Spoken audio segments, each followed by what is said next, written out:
एक कहावत है कि सुबह का भटका अगर शाम को घर वापस आ जाए तो उसे भटका नहीं कहते। दोस्तों, आज की कहानी इस कहावत को विस्तार से समझाती है। कहानी का शीर्षक है सारस और चालाक लोमड़ी। बहुत पुरानी बात है। एक जंगल में एक लोमड़ी रहता था। वो बहुत ही चतुर था। एक समय पर उसकी जंगल के सभी जानवरों से दोस्ती हुआ करती थी, लेकिन वो बेचारा अपनी आदत से मजबूर कहीं ना कहीं चालाकी कर ही बैठता और उसकी दोस्ती टूट जाती। एक बार जब लोमड़ी जंगल में भोजन की तलाश में गया तो वहां पर उसने एक सारस को देखा। उसने सारस से कहा, मेरा कोई दोस्त नहीं है, क्या तुम मेरे दोस्त बनोगे? सारस भी अकेला था, इसीलिए उसने उसकी दोस्ती को स्वीकार कर लिया। धीरे धीरे दोनों की दोस्ती इतनी गहरी हो गई कि वो दोनों अधिकतर समय एक साथ बिताया करते। दोनों रोजाना मिलते, बातें करते और साथ ही जंगल में भोजन भी ढूंढने जाया करते। एक बार की बात है, लोमड़ी अपने घर में बैठे सोच रहा था कि सारस मेरा दोस्त है, उसे अपने घर दावत पर बुलाना चाहिए। लेकिन उसके मन में एक डर भी था। अगर सारस उसके घर दावत पर आया तो वो बहुत सारा खाना खा जाएगा। फिर उसके मन में एक तरकीब आई और वो सारस को दावत पर बुलाने उसके घर गया। सारस के घर के बाहर पहुंचकर उसने आवाज लगाई, सारस भाई, ओ सारस भाई। सारस बाहर आया और बोला, हाँ दोस्त।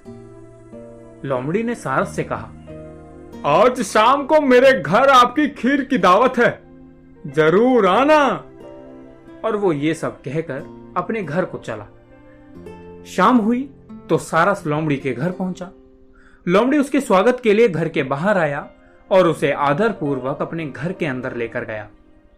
जब खाना बनकर तैयार हो गया तब लोमड़ी ने अपनी चालाकी दिखाते हुए एक बहुत ही बड़ी थाली में अपने और सारस के लिए खाना परोसा। सारस की चोंच लंबी होने की वजह से वो बेचारा खीर नहीं खा पा रहा था। थोड़ी देर बाद उसको समझ आ गया कि लोमड़ी ने उसके साथ चालाकी की और सारस ने कहा, लोमड़ी भैया, अब मेरा पेट भर गया है, अब मैं अपने घर को चलता हूं। ये कहकर सारस भूखे पेट ही अपने घर को चल पड़ा। उधर लोमड़ी ने अपने खाने के साथ साथ सारस के हिस्से का भी खाना खाया और अपनी चालाकी पर बहुत खुश हुआ।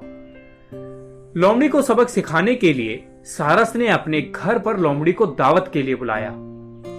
लोमड़ी खुशी खुशी समय अनुसार सारस के घर पहुंचा। जब खाना बनकर तैयार हो गया तो सारस ने एक लंबी गर्दन वाली सुराही में लोमड़ी को खाना परोस कर दिया।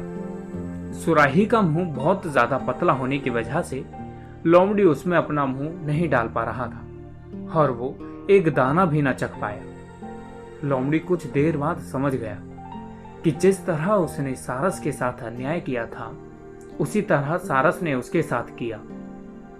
लोमड़ी को अपनी गलती का एहसास हुआ। उसने सारस से माफी मांगी और शर्मिंदा होकर चुपचाप वहां से चला गया। दोस्तों, ये कहानी हमें सिखाती है कि हमें किसी के साथ चालाकी नहीं करनी चाहिए, क्योंकि चालाकी रिश्तों में दूरियां पैदा करती है। जिस भी रिश्ते को निभाना चाहिए हमें दिल से निभाना चाहिए, और यदि हमसे कोई गलती हो भी जाती है तो उसे स्वीकार कर उसका सुधार करना चाहिए।